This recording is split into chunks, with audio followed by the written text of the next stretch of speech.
आप सभी का मेरे YouTube channel @spark success academy में स्वागत है। और आज हम लोग क्लास 10 का संस्कृत है ना, संस्कृत में किताब से तीसरा चैप्टर पढ़ेंगे है ना। और तीसरे चैप्टर का नाम है अलस कथा।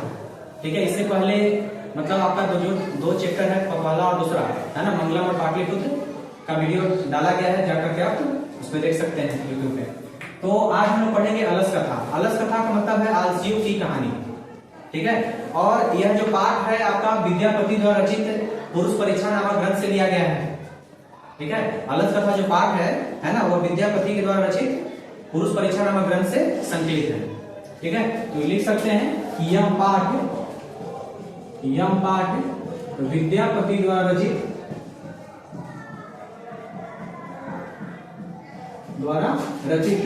पुरुष परीक्षा नामक ग्रंथ से संकलित है, से लिया गया है, संकलित कर सकते हैं।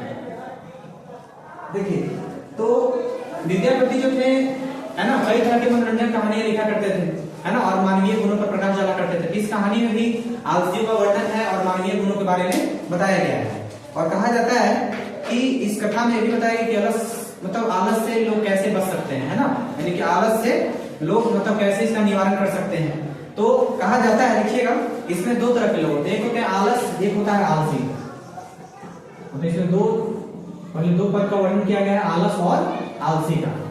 तो आलस और आलसी में अंतर यही है कि देखिए, किसी भी काम को देर से करना है ना, किसी भी काम को देर से करना या उससे बचना है ना, किसी भी काम को देर से करने या उससे बचने को क्या कहते हैं, आलस कहते हैं। ठीक है, तो लिख सकते हैं कि किसी भी काम को देर से करना या उससे बचना ठीक है ना।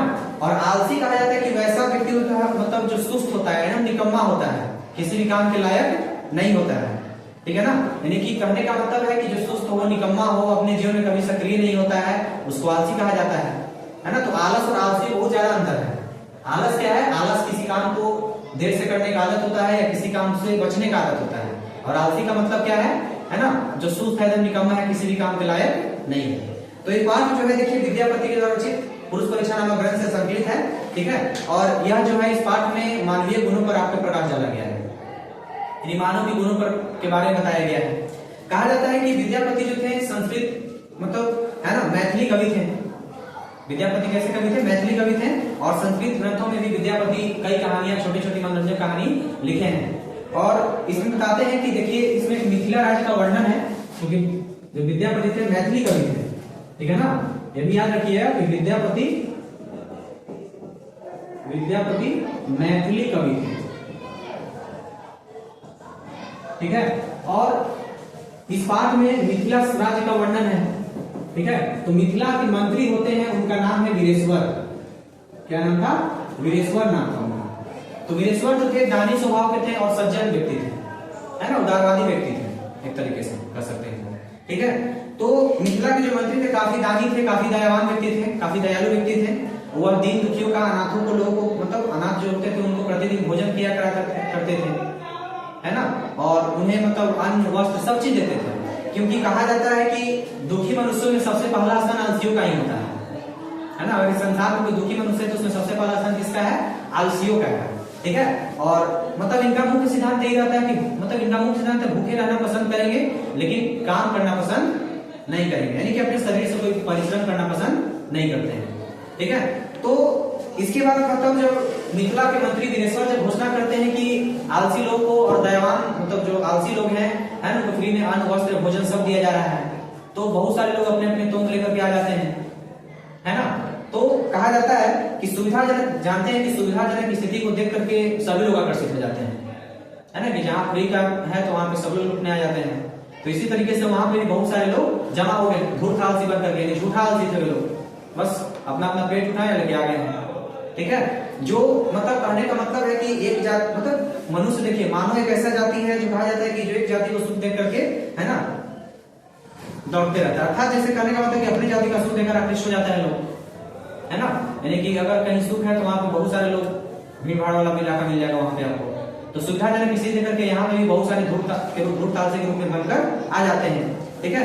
और कहा जाता है कि मतलब बहुत सारे ऐसे लोग हैं और है ना, सभी लोग उस सुख को प्राप्त करना चाहते थे। तो जब बाद में धूर्त आलसी का संख्या ज्यादा होने लगा, है ना, तो इसी बीच आलसियों पर अधिक खर्च होने लगा। यानी कहने का मतलब जब मंत्री वीरेश्वर घोषणा किए तो बहुत सारे लोग, है ना, सुविधाजनक स्थिति को देख करके सब लोग सोचे कि अन्न वस्त्र फ्री मिल रहा है और चाहिए क्या जीवन जीने के लिए, तो सब लोग आ जाते हैं वहां पे अलग में रहने लगते हैं। लेकिन जब खर्चा अधिक आने लगता है तो वीरेश्वर से कई सवाल होने लगते हैं, क्योंकि मंत्री यही थे। इस कारण से वीरेश्वर अपने राज्य में, है ना, एक मतलब आलसियों की परीक्षा लेने के लिए एक योजना बनाते हैं, है ना, कि असली आलसी कितने हैं, इनका पहचान कैसे किया जाए। तो इसीलिए वीरेश्वर करते क्या है कि अलग सलाह में क्या करते हैं, आग लगा देते हैं, है ना, अलग सलाह में आग लगा के परीक्षण किया जाता है। तो जितने भी धूर्त आलसी थे, यानी जितने भी जो लोग मतलब, है ना, मतलब आक्रोश होकर के आए थे, देखा देखी में आ गए, है ना, झूठा आलसी बन के आए थे, सब लोग भाग गए। लेकिन मात्र बच कितने गए, तो 4, है ना, कितने आलसी बच गए, 4, ठीक है ना। मात्र 4 ही लोग ऐसे थे, मतलब कहने का मतलब 4 लोग उसमें बच गए।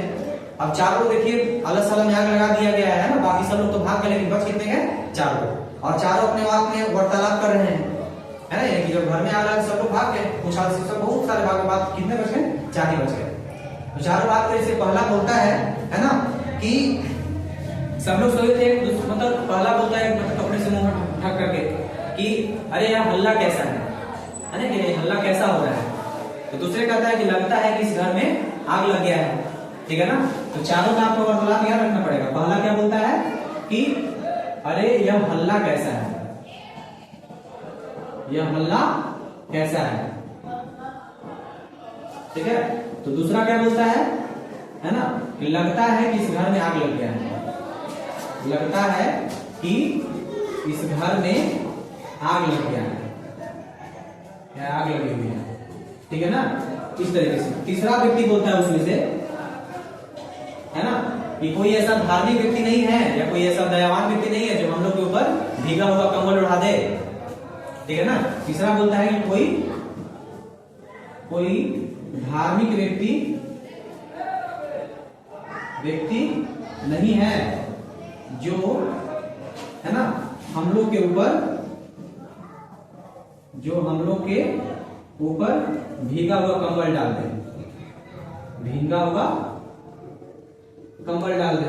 तब चौथा क्या कहता है, मतलब कि अरे तुम सब कितने बकबक करते हो, है ना, सामने सोते क्यों नहीं हो, ठीक है ना।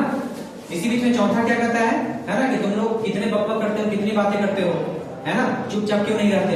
यानी कि चारों का दिमाग अलग अलग है ना। चौथा क्या बोलता है, कितनी बकबक करते हो, है ना, चुपचाप क्यों नहीं रहते, ठीक है। तो चारों का पहला क्या बोल रहा है, अरे हल्ला कैसा है। दूसरा लगता है कि इस घर में आग लगी हुई है। तीसरा क्या कहता है कि कोई धार्मिक व्यक्ति नहीं है जो हम लोग के ऊपर भीगा हुआ कंबल उड़ा दे।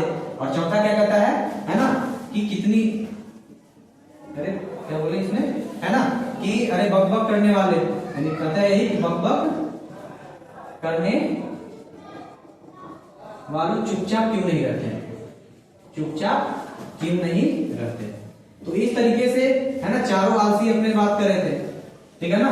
तो जब पूरे राजा और मंत्री को लगता है कि मतलब मंत्री वीरेश्वर को लगता है कि मतलब यही चारों आलसी मतलब असली आलसी हैं, है ना, तब जाकर के इनको वहां से मतलब, है ना, हटाया जाता है। कहने का मतलब कि पुरुष की मृत्यु होने के भय से जो मंत्री वीरेश्वर होते हैं सब लोग को बाल पकड़ के खिंचवाते हैं वहां से, है ना। तो ये भी याद रखिए कि आलसियों को कैसे निकाला गया, तो उनको केस पकड़कर, यानी कि बाल पकड़कर, है ना। चारों आलसियों को मृत्यु के भय होने से मंत्री वीरेश्वर जो है उन चारों को बाल पकड़कर बाहर निकलवाता है ना। और इसी कारण से नियोग, मतलब कोई नियोगी पुरुष कहा गया, नियोगी पुरुषों के द्वारा इस संसार में जो है स्त्रियों का रक्षक जो है ना, इस संसार में स्त्रियों का रक्षक, है ना, उनके पति होते हैं। ठीक इसी तरह से मतलब बच्चों का रक्षक उसकी मां होती है। और जो व्यक्ति मान के चलिए आलसी है या कह सकते हैं मतलब बहुत ज्यादा दिनहीन है, यानी कि आलसियों का रक्षक, आलसियों का रक्षक। तो आलसियों का रक्षक कौन होता है, दयावान पुरुष, है ना, दयावान पुरुष होता है, ठीक है।